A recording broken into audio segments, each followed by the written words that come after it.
Adakah perak atau silver simpanan yang baik? Public Gold adalah syarikat jual beli bukan sahaja untuk emas tetapi juga perak.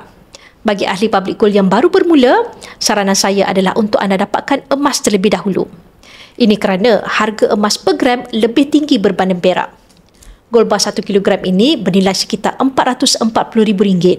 Berbanding perak, hanyalah sekitar RM5,600 sahaja. Bagi penyimpan logam perak, mereka perlu simpan dalam kuantiti yang besar untuk nampak keuntungan berbanding dengan emas. Dengan kuantiti yang sedikit, anda akan nampak kenaikan harga yang ketara. Antara satu lagi kelemahan logam perak ialah dari sudut simpanan, kerana hanya public gold sahaja yang menerima untuk membeli semula perak.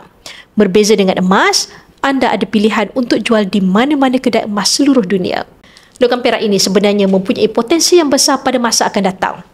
Dan untuk pengetahuan anda, perak juga merupakan logam yang dijadikan sebagai mata wang bersama dengan emas sebelum mata wang ditukarkan kepada wang kertas. Semoga perkongsian saya memberikan anda manfaat. Bagi yang berminat untuk memulakan simpanan emas bersama Public Gold, anda boleh rujuk pin video saya untuk 5 langkah daftar akaun Public Gold dan saya akan bimbing anda dalam langkah-langkah simpanan emas yang terbaik untuk anda.